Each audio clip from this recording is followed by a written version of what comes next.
Clarissa, conseguiu? Olá, Ah, consegui, maravilha. consegui. Estou presente. Que ótimo, que ótimo. Vamos dar só um tempinho Tá. para começar, tá? Meus alunos estão entrando. Ah, que Como bom. todos nós são alunos trabalhadores e que estão chegando do trabalho.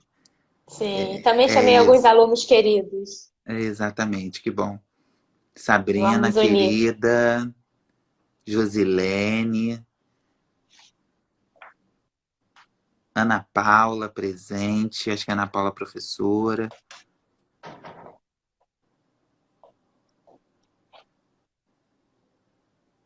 Tem um April aqui entrando também, coisa tão chique pra caramba. É, né? Ah, o símbolozinho da maçã, cadê? O Aí, o símbolo da símbolozinho, maçã. tá o símbolozinho da maçã.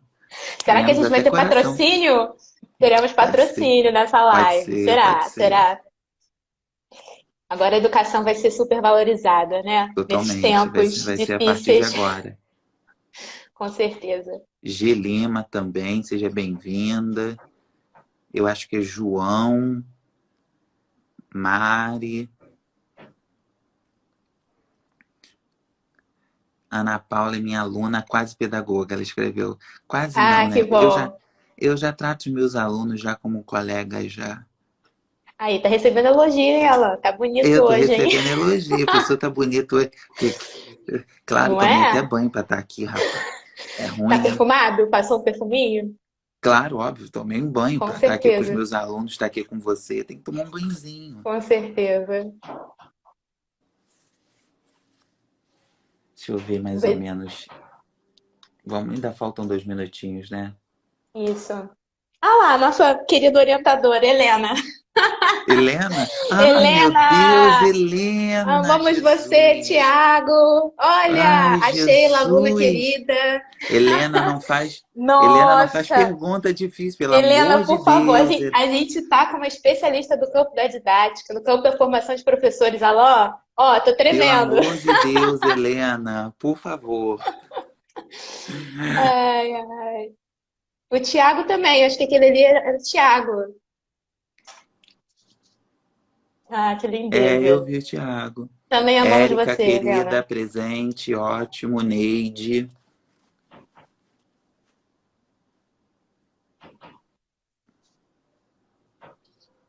Ah, Thiago, como é bom Thiago, receber querido. sorrisos e partilhar afetos. Ah, que coisa mais fofa.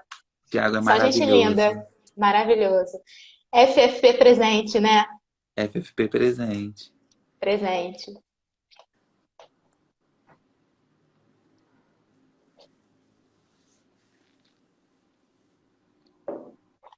Tem alguns alunos de Niterói também, porque em 2019.1 eu dei aula em Niterói, então tem alguns alunos também bem queridos de Niterói. Ah, que bom, que bom. Aqui a gente está em lockdown.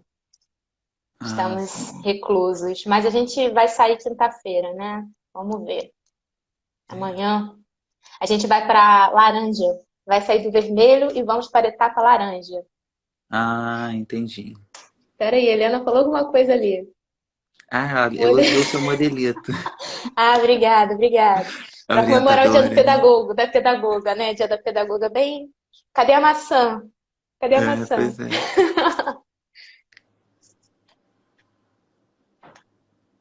Alex entrou também, professor de história, historiador, futuro psicólogo. Já temos 53 pessoas presentes. A Laís, ó, Laís, minha colega de doutorado, minha duplinha.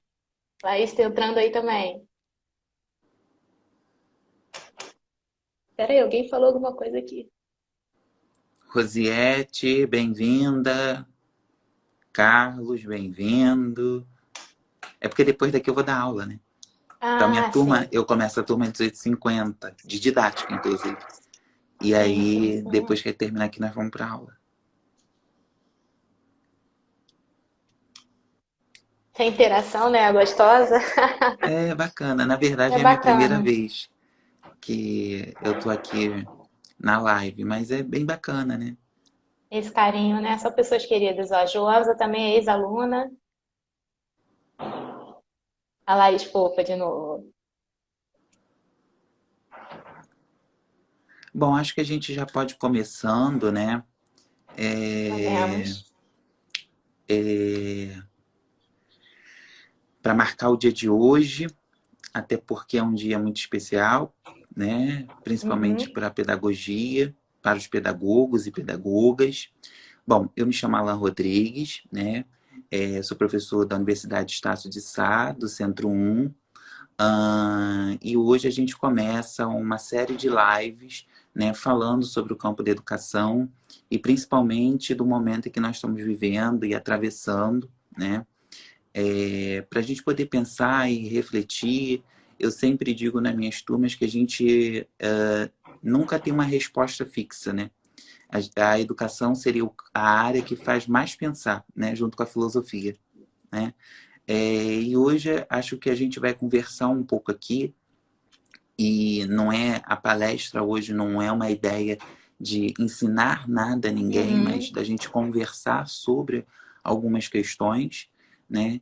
E hoje, para a nossa conversa, eu tenho um prazer imenso, né, de ter a professora Clarissa aqui comigo, inaugurar a minha vida na live e, enfim, poder bater esse papo com essa grande amiga em que, quando eu sempre escuto, sempre aprendo, né?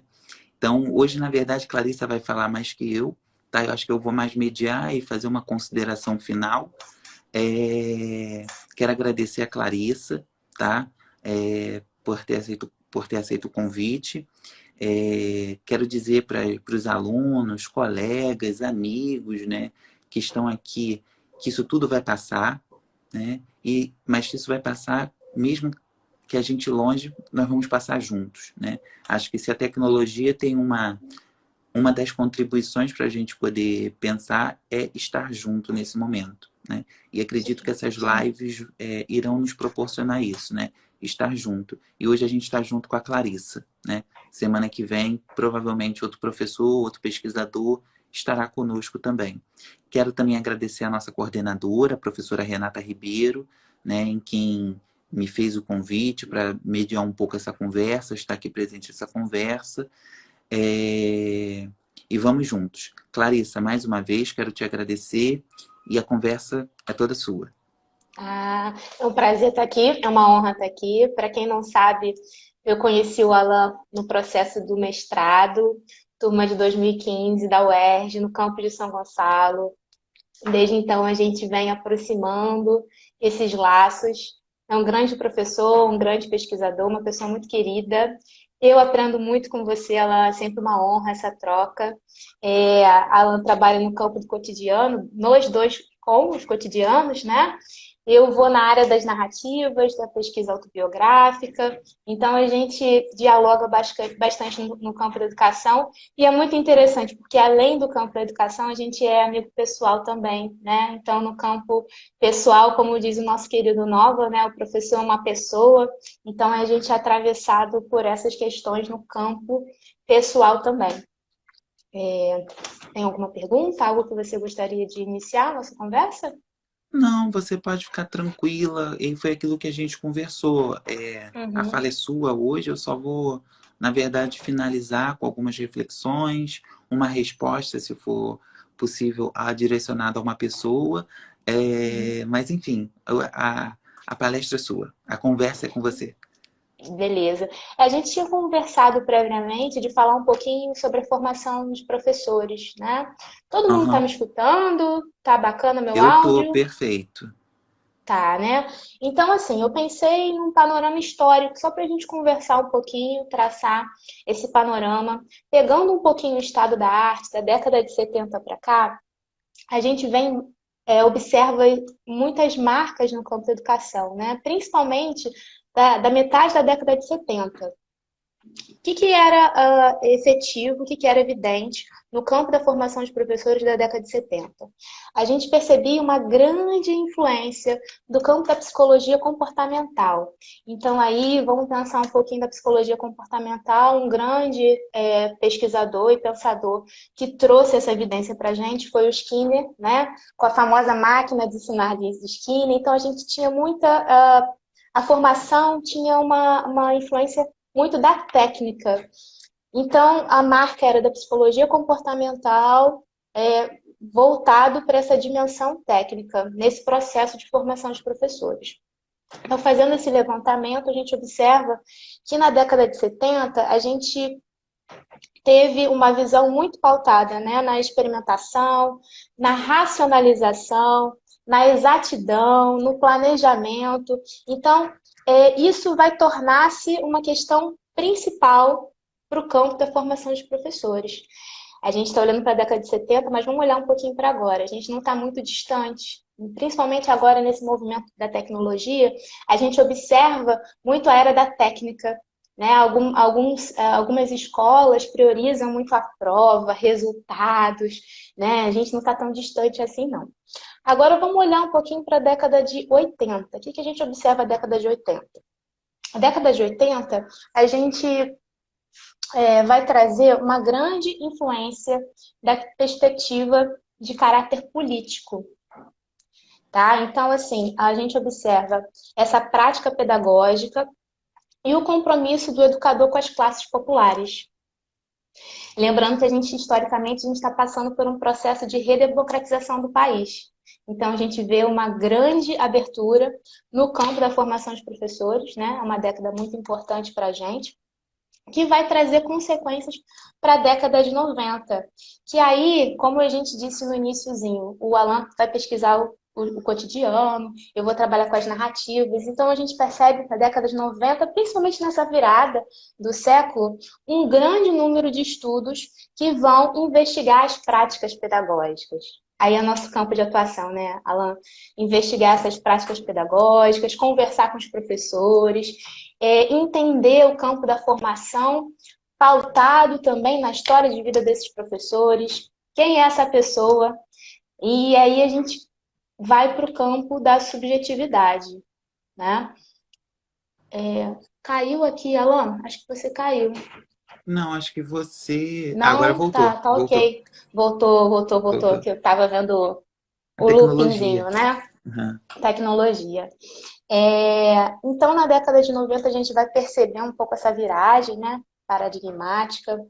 E a entrada desse novo século, a gente observa grandes pesquisas e o campo da educação vai se focar principalmente na formação de professores, né?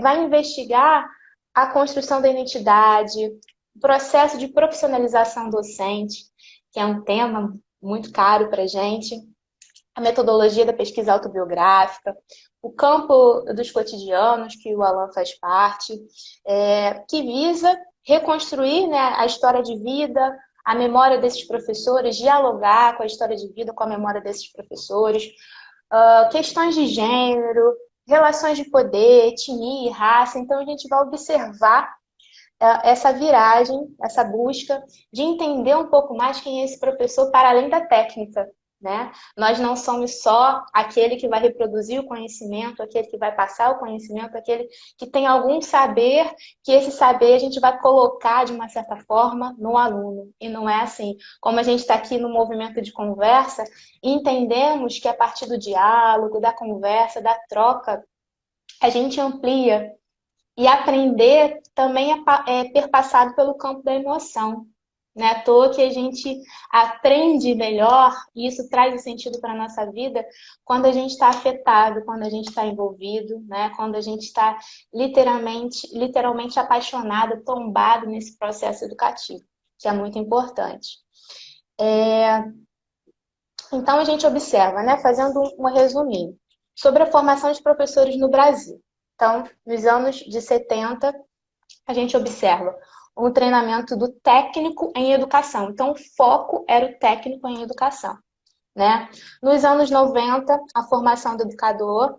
Nos anos 80, nos anos 90, a formação do professor pesquisador.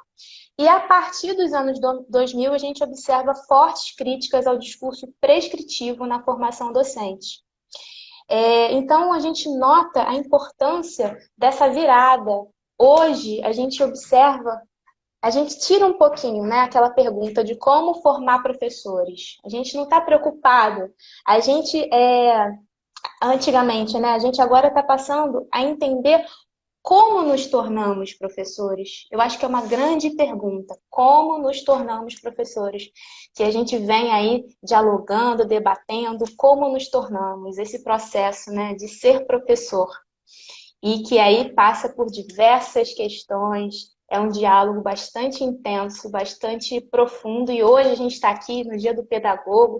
A gente sabe a importância desse dia para a gente, a importância de ter uma data para comemorar, uma data nacional para comemorar esse Dia do Pedagogo, que é uma lei 13.083, do dia 8 de janeiro de 2015, que instituiu esse Dia do Pedagogo. Como a gente sabe na etimologia, né? Pedagogo é a condução de criança, então a gente não tem apenas, digamos assim, esse movimento de conduzir crianças. Nós somos muito mais do que isso, nós somos profissionais de educação. Então, a gente defende esse movimento de profissionalização, de entender que o professor é um profissional de educação. Está aqui a Alex falando Paulo Freire, né? Paulo Freire também traz uma marca muito importante para a educação de jovens e adultos, né? Essa influência da década de 70, 80. Esse movimento de educar os nossos adultos. Hoje a gente vê a importância da educação. Não é à toa que a gente está numa era que lives como a nossa, nela, estão sendo É, assistidas. com Em que certeza. momento histórico, vamos pensar, a gente está trazendo da década de 70 para cá. Em que momento histórico da década de 70 para cá as pessoas estariam interessadas no tema como o nosso, Alain? É Né? verdade. Então, hoje a gente vive um movimento muito interessante. Eu, como psicóloga, eu também estou sendo recorrida no campo da psicologia. E eu, como professora, eu também estou sendo recorrida no campo da educação. Então, eu estou vendo a valorização da psicologia, a valorização da educação, como é importante. A gente está agora atravessando um campo muito bacana. A gente está saindo dessa era do ter, dessa era da supervalorização, né? Dessa era do capital, e a gente está isolado. Então, a gente está sendo obrigado a valorizar o ser. Então a gente sai da lógica do ter e valoriza a lógica do ser. E valorizar a lógica do ser também é valorizar a lógica da formação humana, é valorizar a lógica da construção do conhecimento, da partilha, da troca, das redes de conhecimento, das conversas. É valorizar quem nós somos, olhar para dentro, entender nossas sombras, nossos desafios e, de uma certa maneira, construir uma sociedade diferente. Esse vírus, de uma certa forma, veio sacudir a gente e dizer, olha só, vocês estão fazendo tudo errado. Vamos fazer diferente, né? Vamos fazer diferente. Eu acho que é essa lógica que está ecoando e é isso que a gente está verificando e vivendo na pele, essa transformação, né? É, Nos infectando. se você me permite só uma troca e interrompendo, Claro, claro. eu tenho discutido isso com os alunos, enfim, com os colegas da universidade, né, que a princípio a gente já vivia no isolamento, né? Tudo a gente faz pelo celular hoje em dia, né? Uhum, É, a gente diz hoje, né, nesse momento da pandemia, do isolamento social, né? Ah, vamos fazer sim, tudo pelo celular, mas a gente já vivia assim, né? Se eu vou ao mercado, eu já podia ter, né, em dezembro, sei lá, eu já podia pedir pelo celular, tudo eu sim, já fazia sim. pelo celular. Eu acho que esse momento da pandemia também vai nos deslocar para a gente pensar o quanto é importante a presença, né? A Uhum, presença física, né? sim. Porque, enfim, a nossa vida é corrida, né? A gente tem que dar conta de 3.000 mundos, né? Então, Uhum, algumas vezes, sim, a gente já estava isolado, né? A gente já vivia esse isolamento é, social, de uma certa sim. forma, né? Já vivia Sim. esse trancamento pelas demandas que que esse próprio sistema, né, que está sendo questionado agora, né, esse sistema capital, né, esse sistema Uhum, neoliberal, podemos chamar assim, né, vem questionar qual é a relação da presença do humano na sua vida cotidiana, né? Acho sim, que, sim. de fato, para a gente pensar esse processo do isolamento, né? Tem muitas coisas que nos atravessam. Nós que trabalhamos com a formação de professores, né, a gente está percebendo uma problemática muito grande. Muitos professores estão adoecendo, muitos professores estão passando por questões muito difíceis. É muito interessante porque já saiu algumas pesquisas, principalmente da OMS, dizendo que a pandemia é um caos, mas o processo de depressão, o processo de ansiedade também. Então, pós-pandemia, a gente vai observar muitas coisas para além do coronavírus. E trabalhar no campo da subjetividade é muito interessante observar que essas redes de apoio nos fortalecem, né? Esse momento que a gente está aqui de troca, de conversa, de partilha, atravessando o campo da formação para além das fronteiras, né? Indo para a virtualidade, a gente observa como isso nos fortalece, como isso nos enriquece. Então, assim, eu tenho recebido vários relatos de colegas professores, nível de ansiedade, nível de estresse. Por mais que a gente tivesse plataformas online, a gente tivesse recursos, mas de uma hora para outra a gente foi obrigada a dar aula online, de uma hora para outra a gente foi obrigada a replanejar todo o nosso ano, porque a gente já tinha um planejamento pronto, o ano letivo já tinha começado, a gente tinha todo o nosso esquema.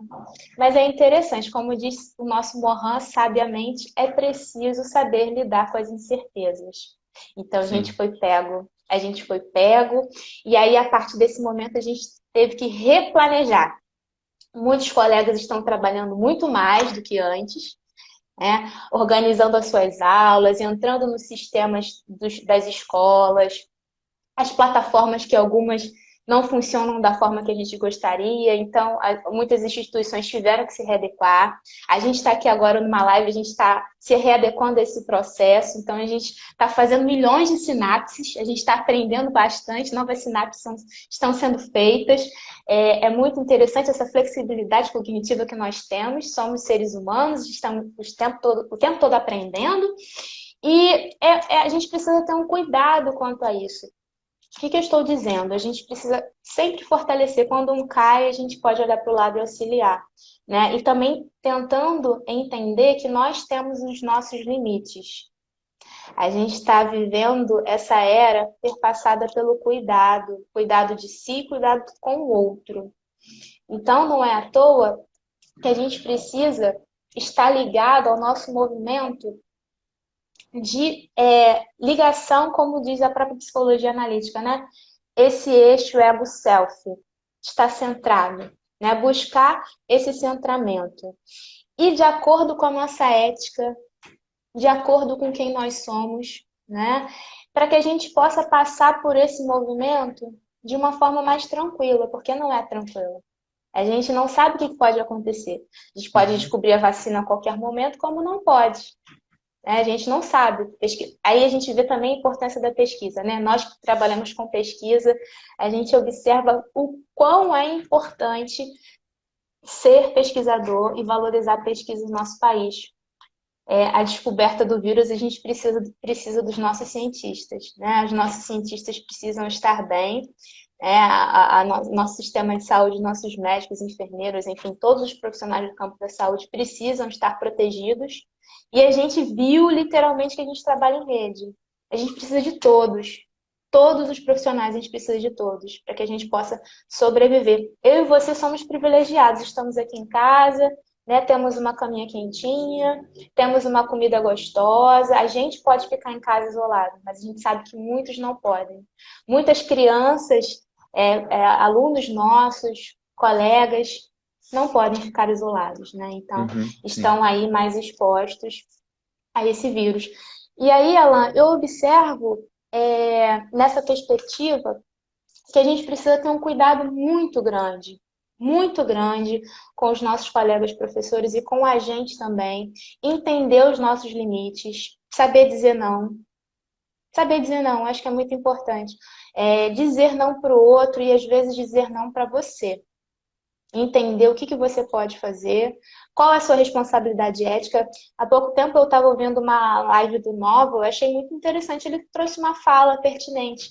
A gente precisa sim, a gente precisa publicizar o conhecimento, a gente precisa mostrar, colocar nossas carinhas nas redes, entrar nessa era da virtualidade, porque educação é poder, sim. A gente traz nessa perspectiva, educação é poder.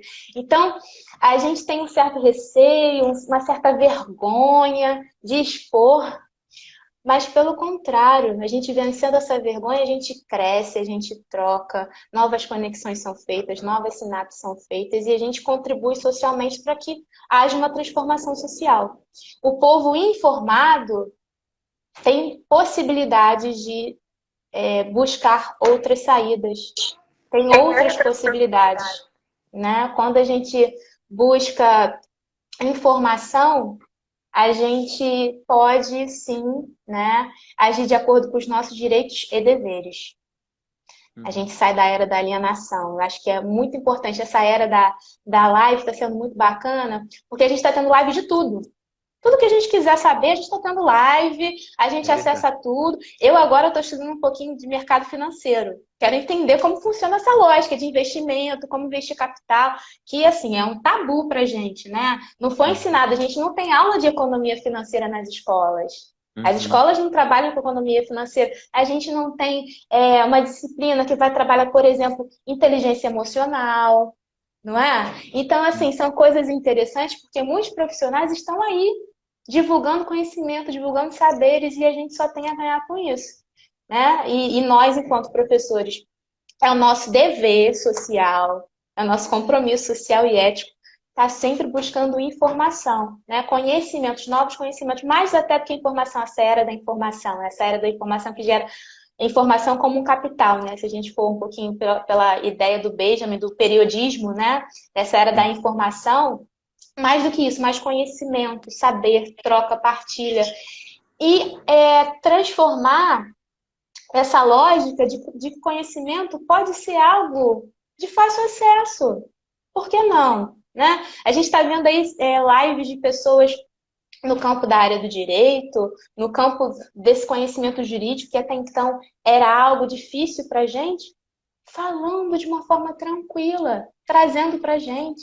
Né? Não é à toa que teve aí semana passada a Gabriela Prioli, né? Aquela Uhum. jornalista, fez uma Sim. live com a Anitta, todo mundo fofocou, comentou vários memes. Mas bacana, que bom! Vamos explicar os três poderes de uma forma bacana, de uma forma de conversa. E assim, o povo informado vai saber, caramba, então olha, é para aquele setor que eu preciso reclamar, é dessa forma que eu preciso agir. Ah, então eu posso sim entrar, né, nas redes sociais e reclamar, eu posso sim. E é bacana, porque isso trazendo conhecimento também nos auxilia nessa transformação dessa lógica social, né? Uma coisinha também que eu trouxe, até como dica pra gente, Alan, eu pensei, enquanto psicóloga e pedagoga, em 7 passos para a gente lidar um pouco com essa lógica de isolamento. Lembrando que 7 representa muita coisa, né? Simbolicamente, 7 é o número da espiritualidade, é o número da transição, é um número muito bacana, assim, que traz a gente numa lógica de ir além. Então, assim, eu vou falar para a gente esses passos que eu acho importante, claro que são dicas, tá? É, cada um vai adequar de acordo com a sua subjetividade, mas isso tem me ajudado e eu tenho percebido que tem ajudado algumas outras pessoas nesse momento de quarentena. Então, assim, o primeiro passo, o que eu observei? É importante a gente fazer uma adequação.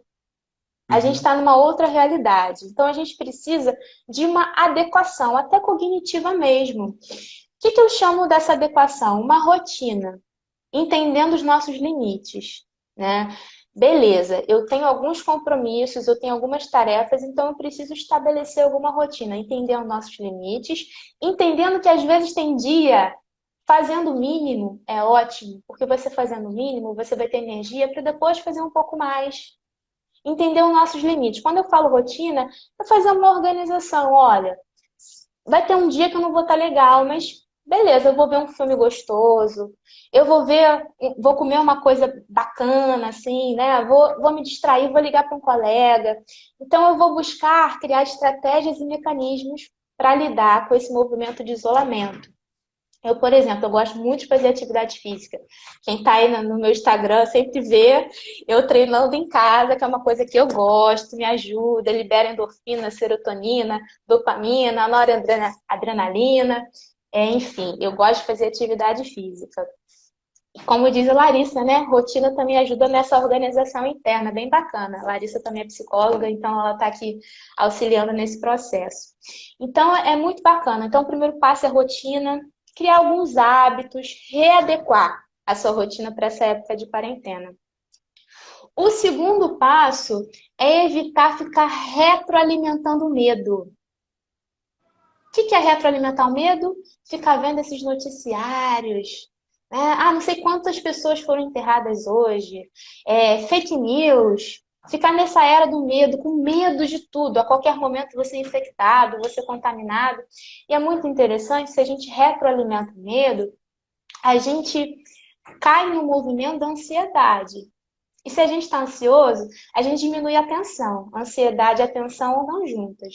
Diminuindo o foco atencional, eu vou para a rua, vou esquecer de colocar a máscara, vou colocar de qualquer jeito, e aí não vou passar álcool gel e posso me contaminar, porque eu estou com foco atencional menor. Né? Então, uma coisa é ligada à outra. Então, o segundo passo é evitar ficar retroalimentando esse medo. O terceiro passo é muito importante, gente, a alimentação. A alimentação, a gente sabe, tem vários nutricionistas, vários profissionais do campo da saúde, principalmente canais de nutricionistas ensinando receita, ensinando forma de preparo de alimento, como lidar, como congelar o alimento. É bacana a gente ter uma alimentação saudável. A gente observa que, naturalmente, às vezes a gente começa a comer mais quando a gente está ansioso. A gente começa a comer mais, a gente quer comer um doce, quer comer alguma coisa para compensar, né? Como um bom taurino, né, Alan? Eu sei o que se passa, Com certeza. né? Um bom taurino às vezes gosta de comer um docinho para alimentar um pouco essa fama dos taurinos, né? Aham. Então é muito interessante a gente cuidar um pouco da nossa alimentação, né? O que a gente coloca para dentro? Escolher o que eu vou colocar para dentro do meu corpo. É uma escolha, né? Eu estou colocando para dentro. Aquilo vai fazer parte de mim em algum momento. O quarto passo que eu pensei é trabalhar as redes de apoio mútuo. É muito importante trabalhar essas redes de apoio mútuo. Nós somos ontologicamente permeados pelo cuidado. Tem um mito lindo que é o mito do Higino, eu sugiro que vocês leiam, que vai falar essa questão do cuidado. Nós só vivemos pela rede do cuidado. Se a gente pega um bebê, deixa ele no chão e larga, ele vai morrer. Ele vai morrer. Ele precisa ser nutrido, precisa ser acariciado. Nós também, nós temos a nossa criança interior. A nossa criança interior gosta de ser mimada, gosta de cuidado, gosta de carinho. Então a gente precisa dessas redes de apoio. Tá mal, tá triste? Vou ligar para um amigo que eu sei que tá comigo, né? E vou também ficar disponível para quando alguém quiser me ligar. Então essas redes de apoio é muito interessante. Se a gente pega, né? A gente pode cuidar de um cachorro, a gente pode cuidar de uma plantinha em casa, mas só o ser humano cuida do ser humano. Ninguém mais cuida da gente. A nossa espécie, né, humana, só ela sabe cuidar dela mesma. Né? Então, assim, é muito importante a gente entender que só humano, né, não vai vir um macaco e vai fazer a vacina pra gente. Não tem essa possibilidade. Né? A gente não vai pegar um cachorrinho, vai botar no laboratório e ele vai fazer a vacina pra gente. Não. Só a gente tem esse potencial de cuidar da gente, né? Alguém perguntou aí qual livro. Tem o do Boff, Saber Cuidar, que é um livro muito bacana. E no livro do Boff ele vai falar a fábula mito do cuidado, que é o mito do Higino.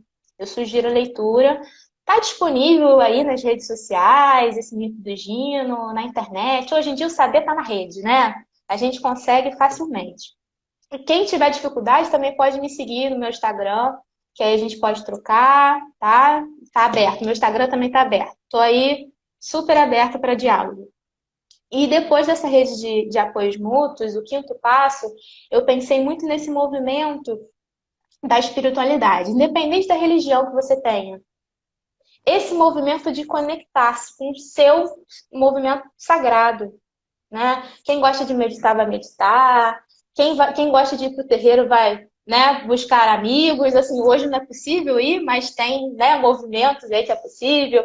Tem padres fazendo missa online, tem pastores fazendo, né, cultos online. Então, é importante, né, independente da sua religião, ou você mesmo, meditar com você, ter um movimento de escuta, de cuidado, de carinho, independente do que você acredita, mas é importante essa conexão com o sagrado, com o divino, com o todo, entender que nós somos muito mais do que esse indivíduo, né?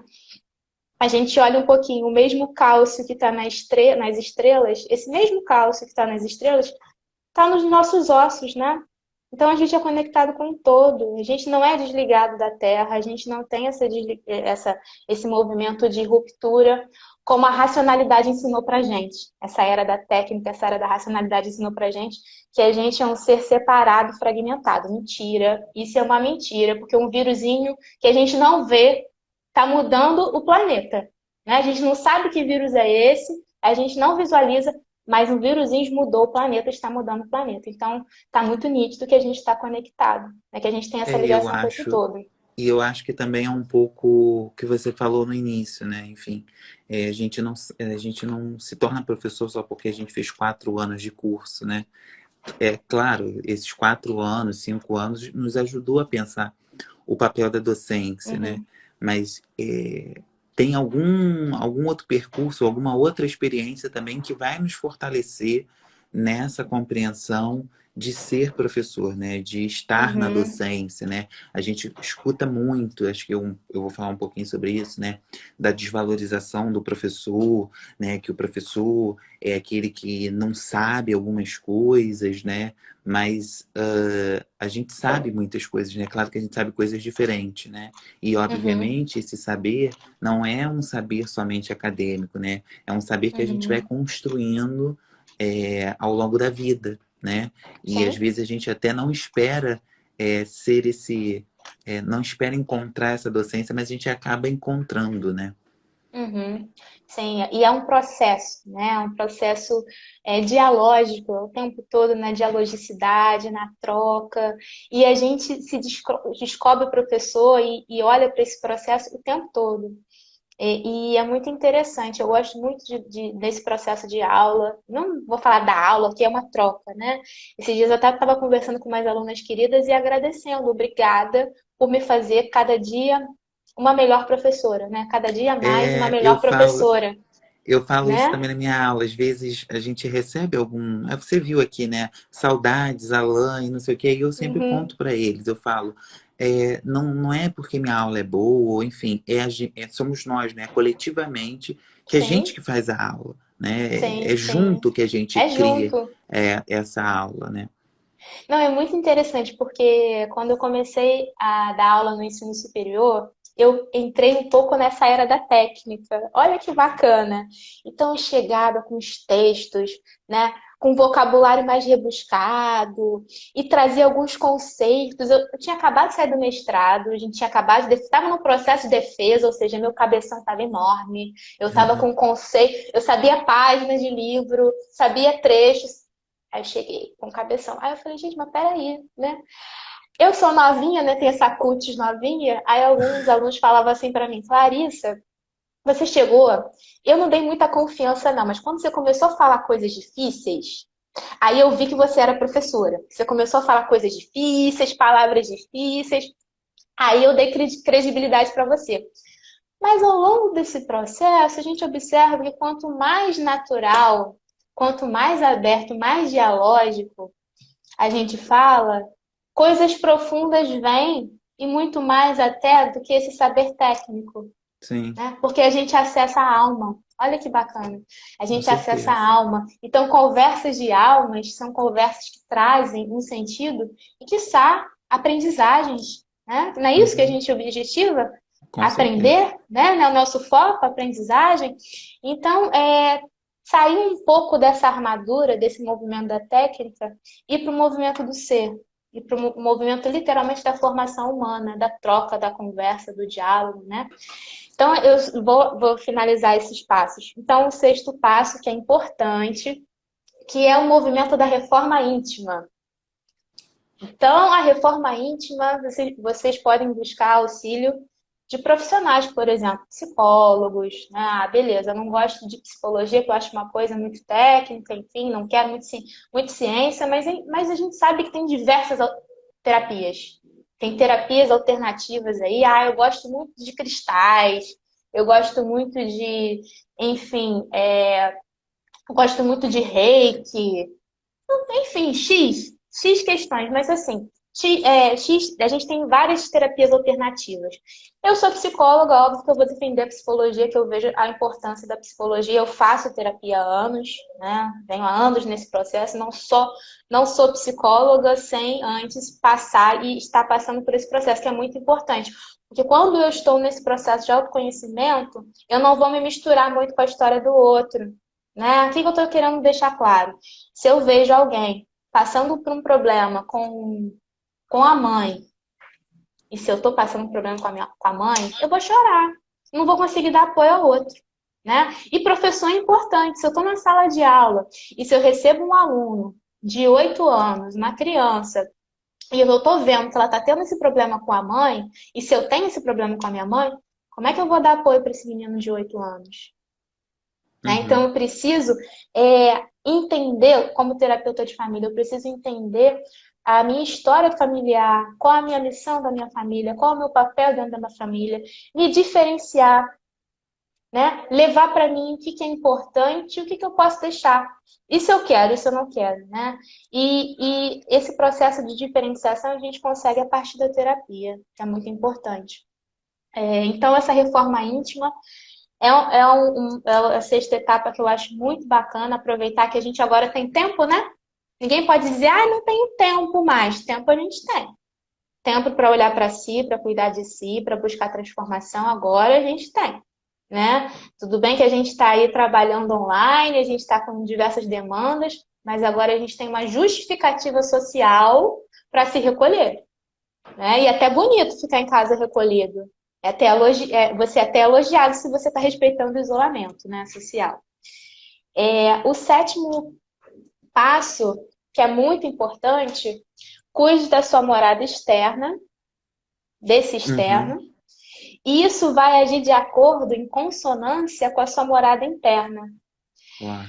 O que eu estou querendo dizer com isso? Se você gosta do ambiente que você está, se você se sente bem na sua casa, isso vai agir diretamente ao que está dentro. É Uhum. aquela velha história. O que está fora é o que está dentro, o que está dentro é o que está fora. Não é à toa que a Montessori, vamos pegar aqui no campo da educação, não é à toa que a Montessori, não é? Fazer o que com seus Uhum. alunos? Vamos organizar a sala. A sala organizada, a sala arrumada, isso vai agir no cognitivo da criança.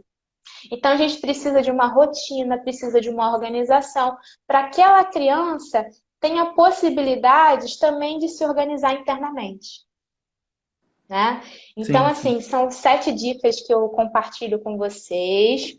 Eu estou vendo que o tempo aí já estourou. O professor, quando demanda falar, Não, fala, né? tranquilo, não tem problema. Fica tranquila. É um pouco isso. E você percebeu, Alan, que nessa era da virtualidade, as práticas educativas continuam sendo as mesmas? Sim. Né? A gente está dando aula online, aí vai chamar um aluno, ele levanta para atender o celular, né? Aí a gente conversa com algum aluno, vamos trocar e tal, você tem alguma dúvida? Aí trava, a rede cai, né? Alunos, às vezes, isso não aconteceu comigo não, mas eu já vi memes aí na internet de alunos dormindo no meio da aula, de boca Nossa. aberta. Eu não sei se você já está indo para o final, Sim, mas já estou finalizando. tem uma pergunta que acho que mandaram aqui, porque assim, mandaram várias perguntas, né? Acho que é bom deixar registrado, mas enfim, Sim. tem muitas, então a gente vai ter que escolher algumas perguntas. Ah, sorteio, faz sorteio. Faz sorteio. Para minha turma a gente conversa daqui a pouco, né? Você pensa, né, que o processo de formação de professores após a pandemia vai ter alguma modificação do ponto de vista subjetivo, do ponto de vista relacional dentro dos cotidianos das escolas? Não vai ter uma transformação como já está tendo, né? Uhum, Eu acho que está muito evidente é, nessa questão da formação de professores, como a gente está observando uma mudança muito grande. Está nítido a questão da tecnologia. A gente está se adequando às novas formas, né? A tecnologia. Está se discutindo muito sobre a questão da educação, do ensino à distância. Eu, particularmente, eu defendo o ensino presencial. Eu acho importante, sim, a presença, o afeto, a troca, a parceria aqui no agora, na presença. Mas como a gente não tem essa possibilidade, não sabemos quando iremos nos abraçar novamente, a gente pode, né, nos abraçar a partir dessa virtualidade. Então, no campo da formação, a gente está observando nitidamente como a era da virtualidade, né, está atravessando a nossa formação. Então, a gente precisa se adequar, estamos nos adequando, né? Infelizmente, a gente sabe aí esse adiamento aí do Enem, que eu também defendo e eu apoio, que não seja nem adiado, que não esteja esse ano, que esteja só ano que vem, depois, né? Esse ano, por mim, esse ano letivo, vamos cancelar, porque as escolas particulares têm sim o privilégio, né, de ter uma educação à distância, de ter professores online, mas a escola pública, esses alunos que não têm acesso à internet, não têm acesso a uma internet de qualidade, né, não têm acesso a um computador para estudar em casa.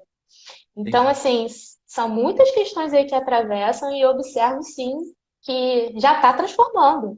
A formação de professores já está nesse processo de transformação, Sim. né? É, Clarissa, eu vou, enfim, eu sou mediador e meio que vou fazer uma fala aqui, né? Uhum. E acho que dá para gente perguntar se alguém tem alguma pergunta, se alguém quer fazer alguma pergunta. É, Eu vou vendo aqui o que, que tem aqui mais específico. O Carlos pergunta se existe um exemplo de mudança significativa para o retorno da aula. Deixa eu ver, porque eu e tecnologia é difícil às vezes. Uma mudança significativa na aula que ocorreu. Quer dizer, né, qual é a mudança que vai acontecer? O que, que você pensa sobre isso? Eu acho que esse modelo da internet, né? Por exemplo, hoje a gente consegue colocar várias coisas na nuvem. No ponto de vista mesmo da sala de aula, eu acredito que a tecnologia vai entrar com mais força, como já está entrando, né? As nossas crianças estão na era digital. A gente pegou um pouco da era analógica. A gente veio Uhum. atravessando um pouco pela era analógica. A gente está na era digital, né? Por favor, que a gente está aprendendo bastante. Mas eu observo que principalmente os pequenininhos, né? Eles nos dão aula de qual aplicativo usar, de como trabalhar. Ah, não, isso não tá legal, vocês podem fazer. As crianças estão super safas. Então, acredito que a tecnologia invada, né, e se torne mais evidente nas aulas, né, quando isso acabar. Eu observo isso. Tá, tem uma pergunta que acho que é bacana, que a nossa coordenadora está fazendo. Quais são as principais angústias que você tem percebido nos professores nesse período de pandemia? Quer dizer, o que que você tem Sim, escutado sim, de angústia, muita né? coisa, assim. Principalmente esse processo de ansiedade de não dar conta, de não dar conta com essa demanda, né? A sensação de fracasso. Alguns professores que estão na era analógica e fazendo essa transição, né? Se eu dou aula há anos de uma forma e agora eu tenho que entrar e fazer videochamada, fazer live, né? Colocar o conteúdo no sistema. E às vezes também tem sistemas que não contribuem, que não colaboram, né? Eu observo também muitos alunos desistindo, né? Muitos alunos não conseguindo dar conta desse processo, também tem esse lado. Então, assim, a gente observa a questão do fracasso, a questão da ansiedade, né? A depressão também, né? Uma tentativa de é uma tentativa de transformação, mas está para além dos recursos que eu tenho, né? E a cobrança também, né? Se você está sendo cobrado por uma gestão, por uma direção que exige resultado, que está na era da técnica, como é que eu vou dar conta, né? Então, Claro. principalmente isso, ansiedade, depressão e sentimento de fracasso. Isso é uma Uhum. coisa que eu observo bastante. Entendi. Eu vou, como foi me pedido, né, fazer uma fala, enfim, sobre a temática. É, eu fiquei pensando, né, durante a semana, quando a Renata, a coordenadora, conversou um pouco comigo, e parece que a gente, enfim, a gente também vem vivendo uma série, ao mesmo tempo em que a gente está em casa, né, Uhum, a gente também vem sofrendo um bombardeio de informações, né, seja do campo político, seja do campo econômico, do campo social, enfim, né, parece que o tempo todo a gente vive numa caixinha de surpresa, né, uhum, e e aí eu escrevi mais ou menos um texto primeiro para celebrar o dia de hoje, né? Que é um dia muito importante para mim, acho que para todos os colegas que estão aqui. uhum, Eu não entendo que a gente se torna professor, né? A gente é professor a partir que a gente fica os 4 anos na universidade, 4 e 5, e depois se torna professor. Eu sempre costumo dizer isso amparado teoricamente, né? Por muita gente, enfim, né? Inclusive por Helena que está aqui nos escutando, que a uhum, gente tem no nosso caminho, na nossa trajetória, né? Sempre esse encontro com a docência. E todos nós uhum, sabemos um pouquinho de escola, porque a gente viveu esse processo, né? Lá desde a educação uhum, infantil até a universidade, enfim, a gente sabe, né? O que é esse espaço, né? A gente sabe um pouco da docência. E nós, enfim, a gente vem percebendo também, ao mesmo tempo, um ataque a essa docência, né? Por isso que uhum, quando a gente estava conversando com a coordenação, eu botei sugeri o título, né? Conhecimentos docentes, né? uhum. Principalmente para marcar um pouco essa esse território, né? Sei. Marcar esse território que eu acho que é muito importante em todos os momentos, principalmente agora, né? Uhum. E aí eu fiz um texto, você vou pedir desculpa, eu vou ler porque eu não posso ver uma borboleta azul. Se eu ver a borboleta azul, eu me perco, né? Então eu preciso de um roteiro para poder ler, porque senão não dá certo. E aí o título que eu fiquei pensando para essa nossa conversa, para esse texto, Você Não Merece Resposta, né? É o título em que eu pensei para esse meu texto. Você não merece resposta, porque amanhã há de ser um novo dia, né? E sempre um novo dia para a gente começar a pensar coisas novas, a fazer coisas novas, né? Talvez eu arrisco a dizer que professor é aquele que cria coisas novas, né? Uhum. É, é da essência da profissão, né? Criar, essa palavra essência a gente pode discutir, mas Sim. é da raiz da profissão do professor criar coisas novas, né? Eu sempre digo isso aos meus alunos. Vocês criam coisas, vocês criam conhecimentos o tempo todo, né? E vocês trocam esses conhecimentos. Então, você não merece resposta porque amanhã há de ser um novo dia. Pensar a docência e a escola nesse tempo em que vivemos exige o que Guimarães Rosa nos ensinou. É preciso ter coragem, né? E eu sempre digo isso aos meus alunos, aos professores em formação. É preciso ter muita coragem para enfrentar Uhum. esse campo, essa área, a educação. Bem, sabemos que o momento atual requer uma profunda reflexão e ação contra aquilo que dizem e pensam os impostores sobre a profissão de ser professor e sobre a Uhum. escola, pois esses passarão e nós passaremos, como bem nos lembra o nosso poeta Manuel de Barros. Sendo assim, ouvir e pensar o que os professores constroem como conhecimentos me parece mais oportuno e necessário para dar a resposta para aqueles que procuram, é, para aqueles que precisam e entendem que sabem o que é ser professor. Eles não sabem, nós sabemos. Pensar os conhecimentos docentes e as escolas sempre no plural, porque cada um tem a sua singularidade e a escola também é diferente, né? Vai nos exigir em, em contar outras histórias, outras narrativas sobre escolas, sobre conhecimentos, sobre o que é ser professor. Trata-se, assim, então, de compreender e educar como uma conversação, como vai nos dizer o Carlos Scliar, para pensarmos os compromissos éticos e estéticos do campo da educação. Uhum. Assim, para pensarmos uma educação, primeiro precisamos pensar que o professor é um sujeito profissional e merece respeito. Um respeito mútuo entre políticas, economia, sociedade, e que nós produzimos de conhecimento tem total valor, seja no campo da universidade, seja na escola básica e nos ambientes em que nos somos oferecidos. Por fim, desejo que no dia de hoje, não só no dia do, do pedagogo, mas aqueles todos que entendemos que somos professores, duvidar daquilo que nos chega. Acho que é a grande questão que a gente precisa pensar, duvidar daquilo que chega.